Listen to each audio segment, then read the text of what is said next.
안녕하세요. 에듀테이너입니다. 이번 시간에는 상관 분석에 대해 학습하겠습니다.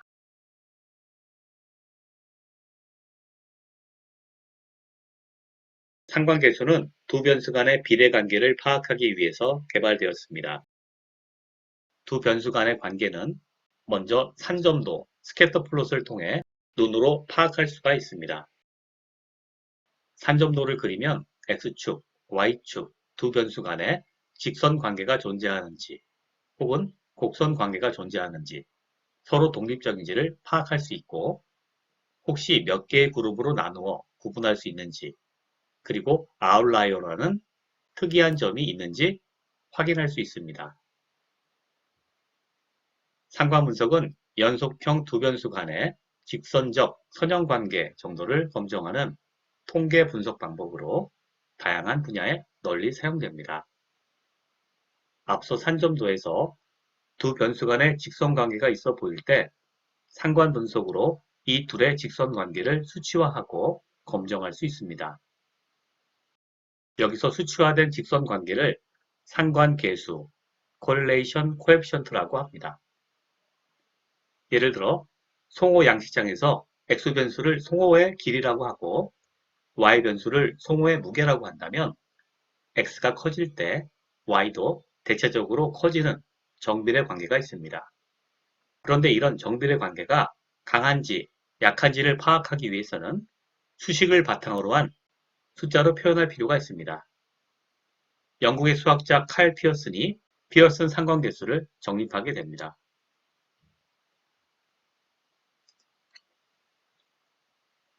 산점도를 그리면 대략적으로 상관계수를 가늠할 수 있습니다.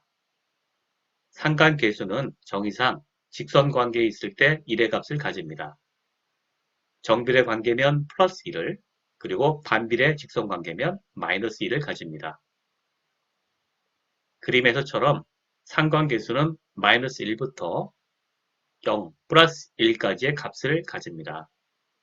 그리고 상관계수가 없는 독립적인 경우엔 0값을 가집니다.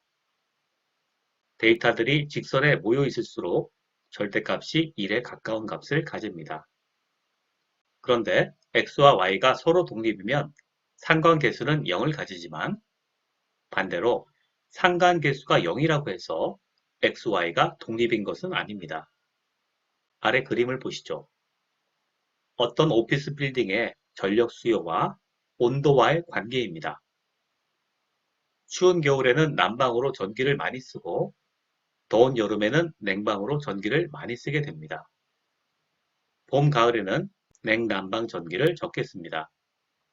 이런 관계가 산점도에 나타납니다. 적정한 온도에서는 전력 수요가 적습니다. 약간 소나트 모양의 V자 형태가 보이죠? 이런 V자 형태의 산점도는 상관계수가 작게 나오는 성질이 있습니다. 그러므로 상관계수를 구할 때 산점도를 보지 않고 무시하면 안 됩니다. 저도 참여한 실제 프로젝트 사례에서는 온도를 기준으로 둘로 나누어 모델을 정립했습니다. 온도가 낮을 때는 음의 관계가, 높을 때는 양의 관계가 나타납니다. 여담으로 절대값을 써서 하나의 모델로 해보기도 했는데 냉방과 난방이 기울기가 차이가 있었습니다. 아마 뭔가 다른 것 같죠? 그래서 모델의 정확도가 둘로 나누어 정립할 때보다 낮았던 걸로 기억합니다. 아참, 기울기가 크다고 상관계수가 크게 나온 것은 아닙니다. 나중에 나오겠지만 단지 직선 관계가 강하냐 약하냐의 관계를 보여주는 것이 상관계수입니다.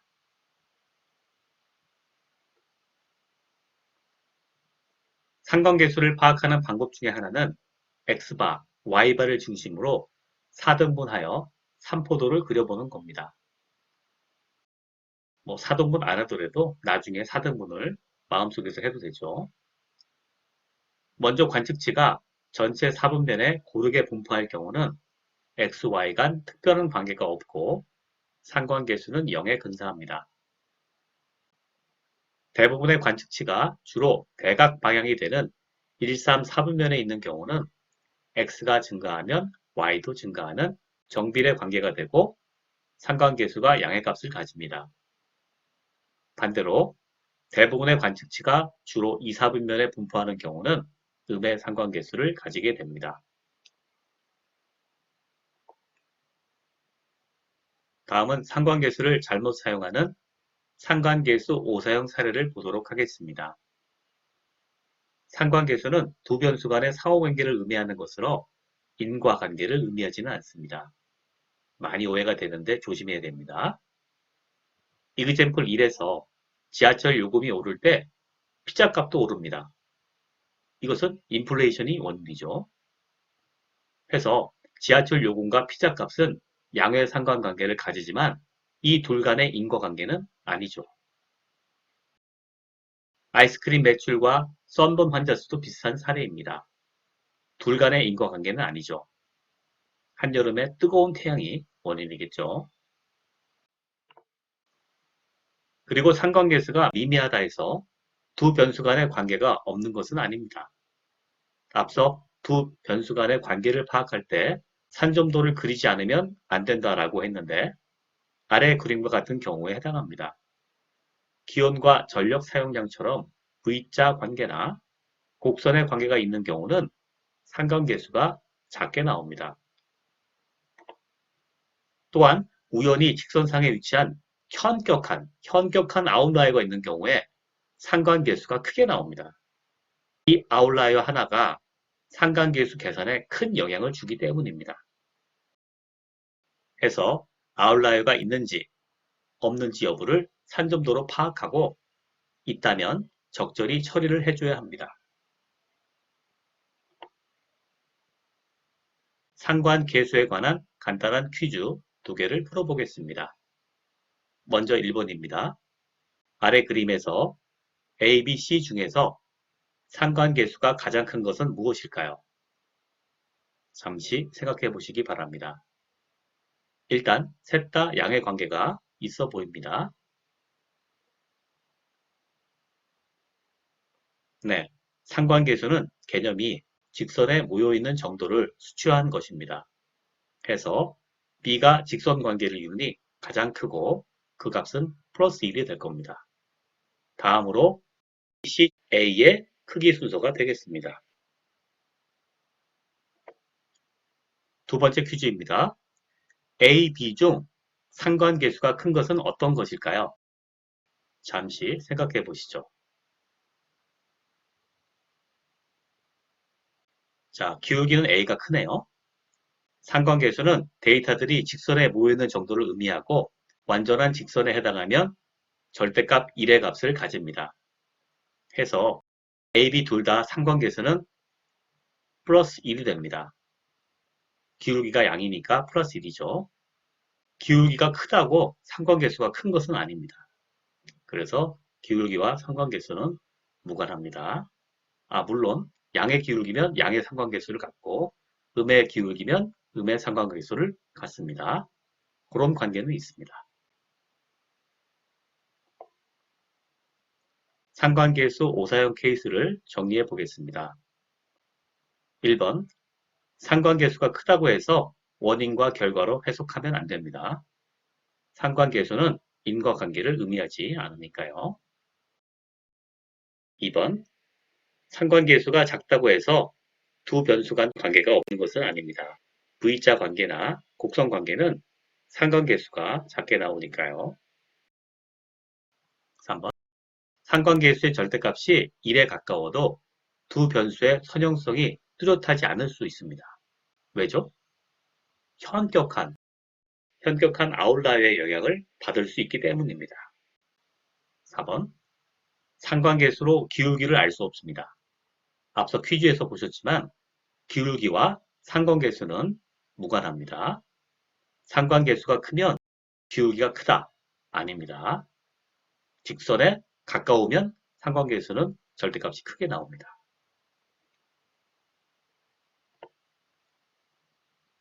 참고로 상관계수가 유용하지 않은 케이스들을 소개합니다. 이탈값이나 특이값, 아웃라이어가 존재하는 경우, 그리고 두 변수의 관계가 비선형인 경우에 상관계수가 유용하지 않을 수 있습니다. 현격한 특이값은 없는 상관관계를 만들 수도 있고 그림 A처럼 있는 상관관계를 없앨 수도 있습니다.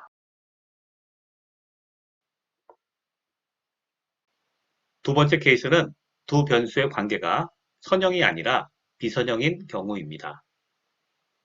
이런 경우는 적절한 변수 변환을 통하여 선형 관계로 만들어주면 좋습니다. 예측 모델을 만드는 경우라면 모델의 성능이 향상됩니다. 그림은 로그 변환을 통하여 직선, 즉 선형 관계로 변환한 예입니다. 상관관계가 유용하지 않은 세 번째 경우는 여러 집단을 통합하여 상관관계를 체크하는 경우입니다. 중요한 것은 각각의 집단인데 집단 1, 집단 2, 집단 3 각각의 상관관계는 모두 0으로 나옵니다. 상관관계가 없다는 거죠. 그런데 공교롭게도 이들을 하나로 묶어 놓으면 상관관계가 크게 나옵니다. 이런 경우는 상관계수가 유용하지 않습니다. 자, 산점도와 상관계수의 관계에 대한 재미난 사례들을 보도록 하겠습니다. 가장 위는 평범하다고 할까요? 일반적으로 보여지는 산점도와 상관계수의 관계입니다. 플러스 1부터 0, 마이너스 1까지 일반적인 산점도 형태를 보여줍니다. 두 번째 행은 상관계수가 모두 1입니다. 왜죠? 네, 모두 직선관계이기 때문입니다. 가장 마지막 행에 위치한 산점도들은 상관계수가 모두 0인 케이스입니다. 재미난 형태가 많네요. 이러한 데이터들은 산점도를 그려보지 않으면 알 수 없습니다. 하지만 확실한 것은 x와 y가 독립적이지 않다는 것이죠. 자, 지금까지 산점도와 상관계수에 대해 살펴보았습니다. 이제부터 상관계수의 정의와 계산하는 방법들에 대해 알아보겠습니다. 상관계수에 대한 정의는 크게 세 가지가 있습니다. 피어슨 상관계수, 스피어만 상관계수, 그리고 켄달 상관계수입니다. 피어슨 상관계수는 두 변수의 형태가 등간형 또는 비율형일 경우에 사용될 수 있으며 두 변수의 선형 정도를 파악할 때 사용됩니다. 두 변수가 순서형인 경우엔 사용하지 못합니다. 스피어만과 켄달 상관계수는 두 변수가 등간형, 비율형인 경우뿐만 아니라 순서형인 경우에도 상관관계를 구할 수 있습니다. 이 둘은 랭크, 순위를 사용하기 때문에 한 변수를 중심으로 순위를 잡고 변수의 순위가 증가할 때 다른 변수의 순위도 같이 증가하는지 또는 감소하는지의 관계로 상관계수를 구합니다. 랭크를 사용하기 때문에 이상치가 있어도 사용할 수 있고 특히 두 연속형 변수의 분포가 정규 분포를 심하게 벗어날 경우에도 상관관계를 측정할 수 있다는 장점이 있습니다. 다음 장부터 하나씩 살펴보겠습니다. 피어슨 상관계수는 수식과 같이 정의됩니다. 분자는 x와 y의 코베리언스가 되고 분모는 x와 y의 표준편차가 되겠습니다. 공분산의 특성상 피어슨 상관계수는 -1에서 +1 사이의 값을 가지게 됩니다.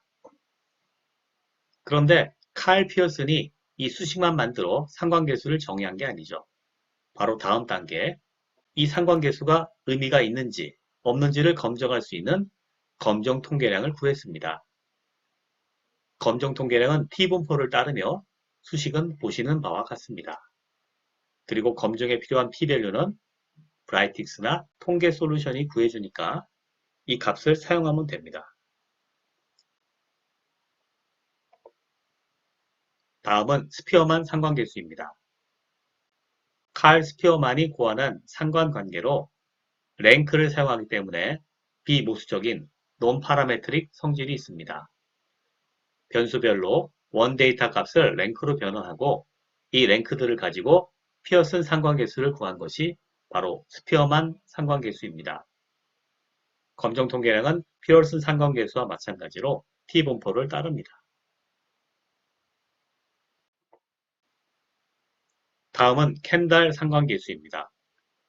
영국의 통계학자 모리스 켄달의 이름을 따서 켄달 타우 코릴레이션이라고 불립니다. 이 방법은 좀 재미난 아이디어를 활용하는데 x와 y를 랭크로 바꾸고 y의 랭크가 x의 랭크와 얼마나 일치하느냐, 영어로 콘코단트 하냐의 개수를 가지고 정의합니다. 해서 수식과 같이 분자는 부합 데이터쌍에서 비부합 데이터쌍의 개수를 빼주고 분모는 부합 데이터쌍에서 비부합 데이터쌍의 개수를 합한 것이 됩니다. 완전히 반대로 랭크가 매겨지면 마이너스 값을 갖게 되고 완전 똑같은 방향의 랭크가 주어지면 플러스 1 값을 가지게 됩니다. 다음 장에서 예제를 통해 살펴보도록 하겠습니다. 그리고 검정 통계량은 정규 분포가 사용되며 p-value는 브라이틱스에서 계산해주니 이 값을 활용하면 되겠습니다.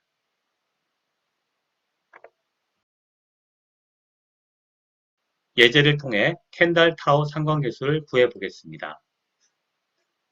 미루알 연구소에 지원한 5명의 지원자에 대한 A, B 두 면접관의 평가 점수가 테이블로 정리되어 있습니다. 타우 값을 계산하기 위해서는 랭크의 콘코단트 개수와 디스코단트 개수를 계산해야 합니다. 여기서 콘코단트는 앞서 말씀드렸지만 랭크가 서로 부합된다는 뜻이고 디스코단트는 랭크가 서로 부합되지 않는다는 뜻이 되겠습니다. 계산 방법을 한번 따라가겠습니다. 먼저 면접관 A의 스코어에 대한 랭크를 A 랭크로 구해주고 면접관 B의 스코어에 대한 랭크를 B 랭크로 구해줍니다. 다음 보기 쉽게 하기 위해 A 랭크로 소팅합니다. 오름차순이나 내림차순이나 상관없습니다. 타워 값은 동일하게 나옵니다. 자, 이제 행으로 하나씩 콘코던트 값과 디스코던트 값을 계산합니다. 첫 번째 행에서 A 랭크는 1입니다. B 랭크도 1입니다. A 랭크는 정렬했으므로 랭크가 순서대로 올라갑니다. 이제 B 랭크 열을 체크합니다. 1행부터 끝까지 1, 2, 4, 3, 5입니다. 랭크가 올라가는 것은 2, 4, 3, 5 4개가 되고 내려가는 것은 없습니다. 해서 콘코단트 4, 디스코단트 0이 됩니다. 두 번째 행에서 B 랭크는 2입니다. 3행부터 끝까지 B 랭크 열은 4, 3, 5입니다. 3개가 올라가고 내려가는 것은 없습니다. 해서 콘코단트 3, 디스코단트 0이 됩니다. 세 번째 행에서 B 랭크는 4입니다. 4행부터 끝까지 B 랭크열은 3과 5입니다. 1개 올라가고 하나 내려가는 게 생겼네요. 해서 콘코단트 1, 디스코단트 1이 됩니다. 네 번째 행에서 B 랭크는 3입니다. 마지막 행은 5이므로 1개 올라가고 내려가는 것은 없습니다. 해서 콘코단트 1, 디스코단트 0이 됩니다. 마지막 행은 다음 항이 없으므로 생략하고 이제 타우를 계산합니다.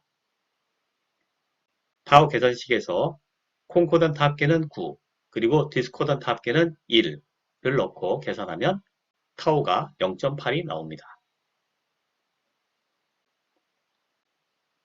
다음은 켄달 상관계수 실습입니다. 앞서 설명한 입사 지원자 5명에 대한 데이터 테이블을 이용하여 켄달 상관계수를 구해보겠습니다. 컴퓨터에서는 데이터행을 2개씩 잡아서 비교하기 때문에 정렬을 안 해도 됩니다.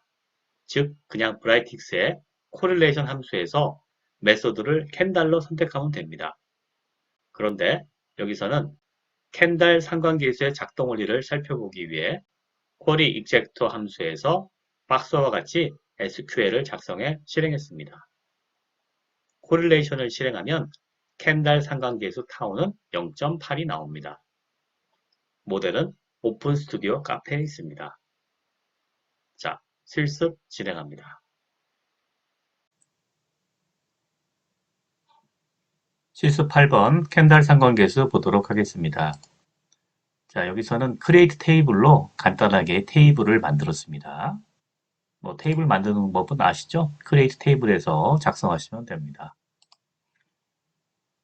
자, 시퀀스 번호가 있고요. A 스코어, B 스코어 해서 면접 점수가 이렇게 나와 있습니다. 쿼리 이그젝트를 써가지고요. 랭크들을 구했습니다. 자, SQL 스크립트를 아주 잘 썼네요. 자, 그래서 A 랭크와 B 랭크를 이런 식으로 구해놨습니다. 자, 여기가 다르네요. 요 줄이. 자, 다음에는 코릴레이션을 구해보도록 하겠습니다. 코릴레이션을 구해봅니다. 자, 코릴레이션 A 스코어하고 B 스코어를 이용했고요. 그 다음에 피어슨 방법을 사용했습니다. 자, 디스플레이 플롯 true로 놨고요. 그랬더니 0.89 값이 나왔습니다. 만약에 디스플레이 플롯을 false로 놓으면요 테이블만 나옵니다. 자, 데이터가 굉장히 많은 경우는 디스플레이 플롯을 false로 해주면 빨리 값을 구해줍니다. 이렇게 P밸류 나오고 콜레이션이 0.8946 쭈루룩 나왔습니다. 자, 다음은요. 스페어만 상관계수를 구해보도록 하겠습니다. 스페어만 상관계수는요. 랭크 코릴레이션이라고 하죠. 피어슨의 랭크를 가지고 코릴레이션 한 것입니다. 자, 여기서는 A 스코어, B 스코어를 가지고 스페어만 방식을 선택했습니다. 그 다음에 런을 했더니 0.90 값이 나왔습니다. 자, 값이 달라졌죠? 앞서는 피어슨 상관계수에서는 0.899, 여기 스페어만은 0.90입니다.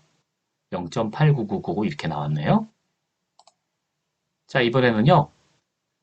확인하기 위해서 코릴레이션을 피어슨으로 구했습니다. 다만 인풋을 A 랭크, B 랭크로 바꿨습니다. 그래서 값을 구했더니 0.90이 나왔습니다. 자, 0.90이 나왔죠? 그래서 피어슨 상관계수의 인풋 칼럼으로 이렇게 랭크 값을 넣어서 구하면 이것이 바로 스페어만 상관계수랑 같은 값이 나온다. 이렇게 알면 되겠습니다. 이것도 한번 해볼까요? A 랭크, B 랭크를 가지고 스페어만으로 해볼까요? 어떻게 나올까요?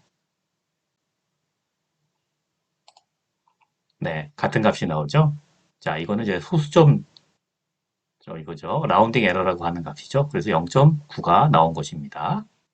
같은 값이 나왔습니다. 다음은요, 캔달 상관계수 구해보도록 하겠습니다. 자, 실습에서는 캔달 상관계수를 구하라는 거죠. 캔달 상관계수는 콘코던트, 디스코던트를 사용한다고 배웠습니다. 자, 계산해서 구했더니요, 0.80이 나왔습니다. 아까 피어슨 0.89, 스피어만 0.90보다는 작은 값이 나왔네요. 자, 이렇게 나왔고요. 자, 이것은 A 스코어, B 스코어를 사용한 값입니다. 자, 만약에 이것을 또 바꿔가지고 여기 랭크를 쓰면 어떻게 될까요? 같은 값이 나올 것 같은데요. 한번 해보겠습니다.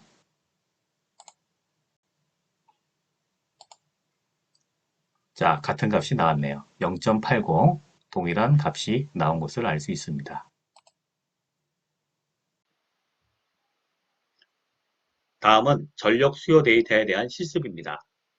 문제를 읽어보시기 바랍니다. 요약하면 빌딩의 전력 수요가 기온과 강수량에 영향을 받을 거라고 추정하고 있고 이를 검증하기 위해서 상관 분석을 실시하는 것입니다. 먼저 서플라이, 전력 사용량과 템퍼러처 간의 피어슨 상관계수를 구하고 산점도를 그려보겠습니다. 다음 온도 15도를 기점으로 데이터를 분리하여 상관계수를 구해보도록 하겠습니다. 왜 15도를 기점으로 둘로 분류할까? 궁금하시죠? 실습에 사용되는 튜토리얼은 EDA, 피어슨 상관 분석 및 선형회귀 분석입니다. 튜토리얼에 있는 모델과 데이터를 다운로드하여 실습을 진행하시면 됩니다. 실습 진행합니다. 자, 실습 9번 보도록 하겠습니다. 온도와 전력 수요의 상관관계를 분석하는 거죠.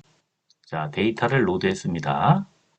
이렇게 나왔습니다. 날짜가 있고요. 그 다음에 연도, 월, 그리고 데이 이렇게 있고요. 그 다음에 서플라이.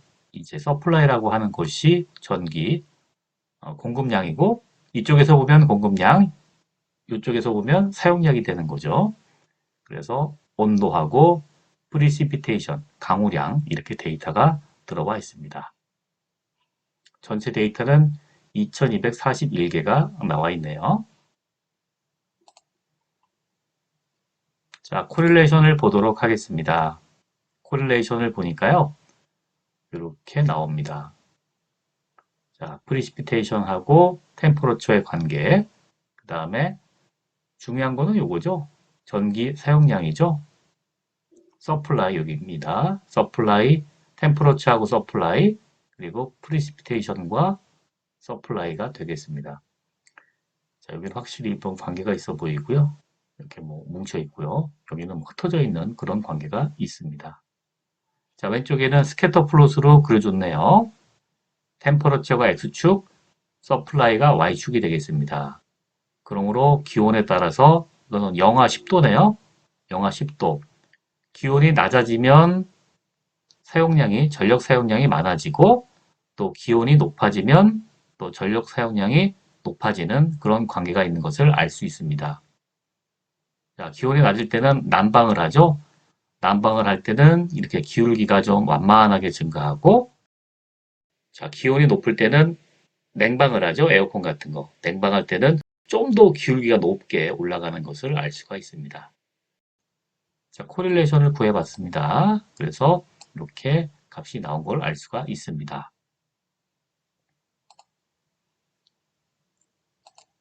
자, 그 다음에는요. 문제에서 원하는 것이 15도 언더, 15도 이하하고 15도 이상을 가지고 데이터를 두 개로 나눴습니다. 자, add 펑션 컬럼을 써가지고요. 이렇게 인덱스를 주기로 했습니다. 템퍼러처 클래스라는 이름으로 인덱스를 주었습니다. 그래서 템퍼러처 클래스로 해서 데이터들을 나눴습니다. 2241개니까 다 보려고 하면 이렇게 show rows를 바꾸면 됩니다. 자, 그 다음에 코릴레이션까지 보겠습니다. 자, 코릴레이션을 그룹 바이 해서 구하면 되겠죠? 그룹 바이 해서 템퍼러처 클래스로 구했고요. 그 다음에 그림은 여기 템퍼러처 클래스로 해서 이렇게 빨갛게 파랗게 그룹 바이 해서 칼라 바이 했겠죠? 칼라 바이 해서 그림을 그렸습니다. 칼라 바이 나왔죠? 자, 이렇게 해서 작업을 했습니다. 자, 그룹 바이에서 15도 언더 보겠습니다. 자, 그러면 네거티브 코릴레이션 0.40이 나오고요. 그리고 오른쪽 above 15, 15도 이상을 보면은 포지티브 코릴레이션으로 해서 0.37이 나왔습니다.